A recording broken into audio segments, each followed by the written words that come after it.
సడన్గా కాల్ చేసిండు. Morning 7:50కి call చేసి 10 minutesలో చెక్అవుట్ చేయాలి అని చెప్పిండు. సో తొందరగా రెడీ అయ్యి ఇప్పుడు వెహికల్లో పోర్ట్కి వెళ్తున్నా. నేను ఇప్పుడు షిప్ జాయిన్ అవుతుంది జామ్నగర్లో ఉన్న సిక్కా పోర్ట్ నుంచి. ఈ రిఫైనరీ వరల్డ్లోనే లార్జెస్ట్ రిఫైనరీ.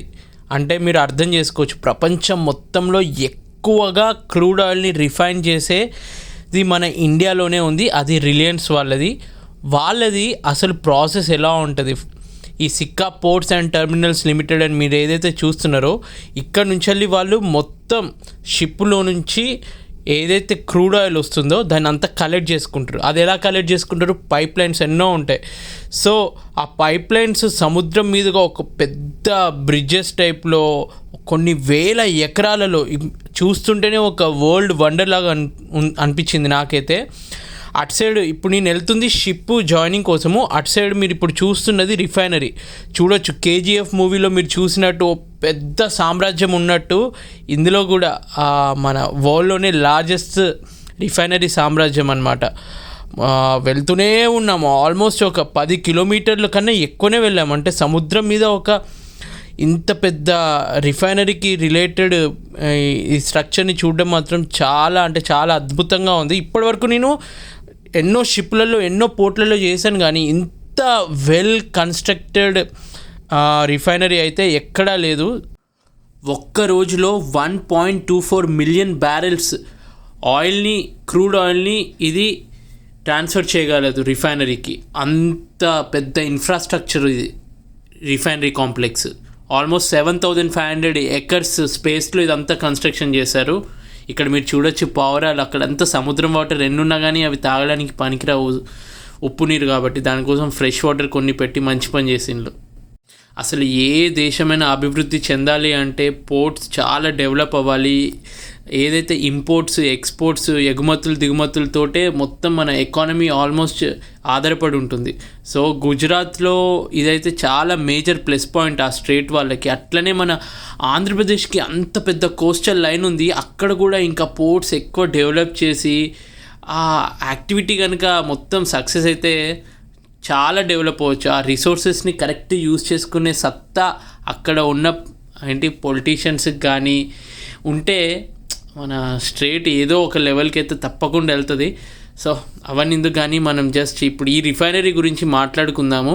మీరు చూడొచ్చు, ఇప్పుడు నేను ఏదైతే షిప్ ఎక్కుతున్నానో ఇక్కడ ఎలా ఉంటుందంటే ఒక పోర్ట్ లాగా, బర్తింగ్ లాగా ఉండదన్నమాట.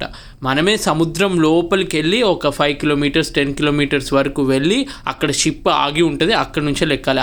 KGF 2లో లాస్ట్కి హీరో మొత్తం బంగారంతో సముద్రంలో మునుగుతాడు కదా, అసలైన బంగారం ఏంటో తెలుసా? రియల్ లైఫ్లో ఈ క్రూడ్ ఆయిల్.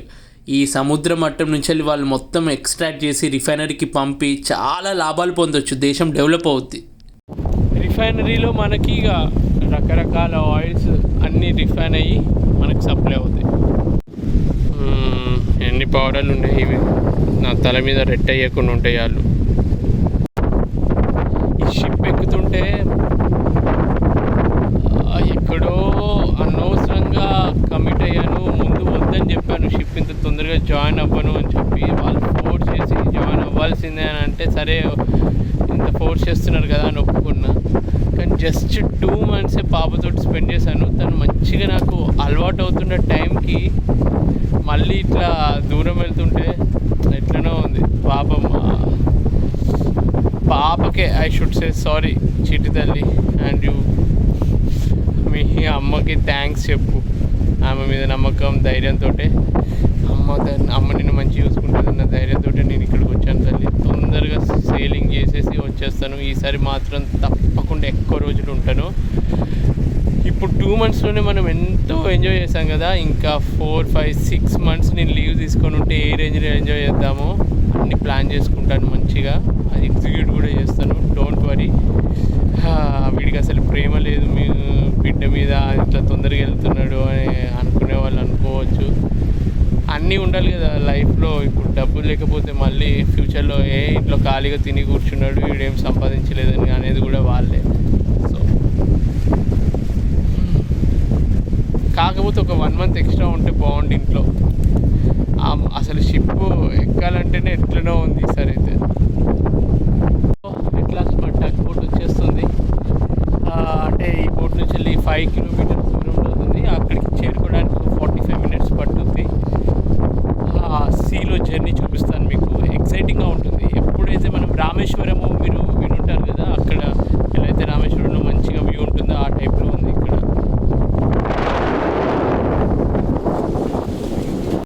తలనొప్పి ఏంటంటే ఈ లగేజ్ అంతా క్యారీ చేయడం. అందుకే ఇంట్లో చెప్తూ ఉంటారు లగేజ్ ఎక్కువ పెట్టకు, నాకు కష్టమవుతుంది అని చెప్పి. లగేజ్ని అంతా లాక్కొని వెళ్ళడం ఓకే, కానీ తర్వాత మళ్ళీ ఆ స్టెప్స్ అన్నీ దిగడము ఎక్కడము అది పెద్ద స్ట్రెయిన్. చాలా జాగ్రత్తగా ఉండాలి ఇక్కడ. కొంచెం అటు ఇటు అయినా చాలా ప్రాబ్లం అయిపోద్ది. మొత్తం 4 దిక్కుల మొత్తం 360 degrees వాటరే ఉంది. అంతా ట్రావెల్ చేసి వచ్చినాము లగేజ్ తీసుకొని, మళ్ళీ షిప్లో ఈ చిన్న బోట్లు ఎక్కించడం కూడా ఒక పెద్ద తలనొప్పి. దీన్ని టగ్ బోట్ అని అంటారు. దీంట్లోనే షిప్ అక్కడ దూరంలో ఉంది, వెళ్తున్నాం. ఇది నా 10th షిప్ నేను ఎక్కబోతుంది. ఇన్నేళ్ళలో ఫస్ట్ టైం టగ్ బోట్ ఎక్కాను. సో టగ్ బోట్ లోపల ఎలా ఉంటుందని నాకు ఎప్పుడు ఆసక్తి ఉండేది. టగ్ బోట్ అంటే పెద్ద అంటే 1/2 కిలోమీటర్ పొడుగున్న షిప్పులు, ఒక 3 లక్షల వెయిట్ని క్యారీ చేసే షిప్ను కూడా ఈ చిన్న బోటు లాగుతుంది అనమాట. మాన్యూరింగ్ చేయడానికి, షిప్ని అటు ఇటు కదలడానికి ఇది మాన్యూరింగ్ కోసం యూజ్ చేస్తారు. సో ఈ షిప్ అసలు ఇంత చిన్నగా ఉండి ఏ ఇంజన్కి అంత పవర్ ఉంటుంది ఇంత వెయిట్ని లాగడానికి మీకు చూపిస్తాను ఇప్పుడు. చాలా చిన్నది, అక్కడ ఎండింగ్ పాయింట్, ఇది స్టార్టింగ్ పాయింట్. మీద నుంచి వాళ్ళు నావిగేషన్ చేస్తున్నారు. ఎంటర్ నీచే కూర్చు. వీళ్ళది ఫస్ట్ కిందికి వెళ్ళి అసలు ఎక్కడ తింటారు. ఇంత చిన్న బోట్కి ఇంత చిన్న ఏరియా సరిపోతుంది తినడానికి. ఉండేది మ్యాక్సిమం 10 మంది దాకా ఉంటారేమో. ఇది బాత్రూమ్. ఓకే, ఇది వీళ్ళది వండుకునే ఏరియా అనమాట. మన ఇంట్లో మన కిచెన్ ఎలా ఉన్నదో ఆల్మోస్ట్ అదే రేంజ్లో ఉన్నది. ఇక్కడ చిన్న స్టవ్,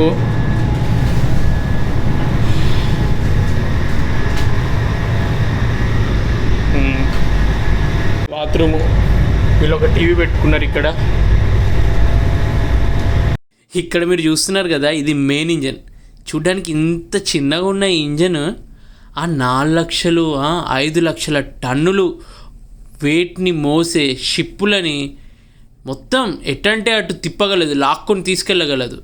అంత పవర్ఫుల్ ఇంజన్లు ఇవి. నాకే ఆశ్చర్యం వేసింది. మా పెద్ద పెద్ద షిప్లోనే జనరేటర్లు కానీ మెయిన్ ఇంజన్లు కానీ చాలా పెద్దగా ఉంటాయి. ఇక్కడ ఈ బుల్లి ఇంజన్ అంత ఎనర్జీని ప్రొడ్యూస్ చేస్తుందంటే నిజంగా టెక్నాలజీకి మొక్కాలి. ఇక్కడ మీరు చూస్తుంది జనరేటర్, ఎయిర్ కంప్రెసర్. ఇది హై వోల్టేజ్, చాలా risky high voltage main switch board. అది లోపల కన్నా బయటనే కొంచెం బాగుంది, చల్లగా గాలి వస్తుంది. ఇక్కడ మీరు చూస్తుంది మస్టర్ లిస్ట్, అంటే ఎంతమంది పనిచేస్తున్నారు అన్న లిస్ట్. ఒక 10 మంది దాకా ఈ చిన్న బోట్లో పనిచేస్తున్నారు.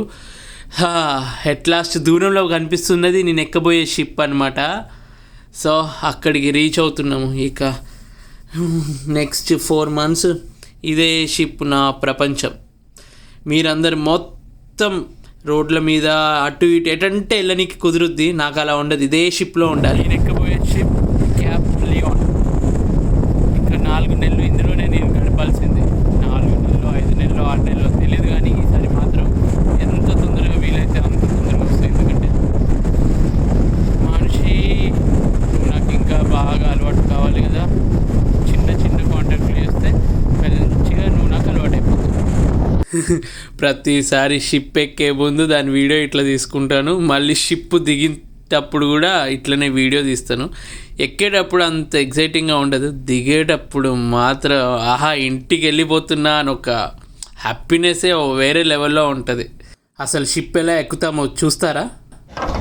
ఇది ఎక్కడమే పెద్ద రిస్క్. ఇది మేము ఎక్కబోయే షిప్. ఇట్లాంటి పైలట్ ల్యాడర్ నుంచి వెళ్ళి గ్యాంగ్ వే నుంచి వెళ్ళి షిప్ ఎక్కుతాం. క్యాప్ లియాన్ May 9th, 2022కి జాయిన్ అయ్యాను నేను. ఇండియాలో ఉంది కదా, సో ఇండియన్ ఫ్లాగ్ హోస్ట్ చేస్తారు. ఏ కంట్రీలో ఉంటే ఆ కంట్రీ ఫ్లాగ్ని ఇట్లా హోస్ట్ చేయాలి. సూపర్ ఉంది కదా మన ఫ్లాగ్ని ఇట్లా చూస్తుంటే. జీవితం అంటే మనిషిగా పుట్టిన మనం మనిషిగా బ్రతకగలగాలి. మరి ప్రతిరోజు దానికోసం ఓ ముందడుగు వేద్దామా?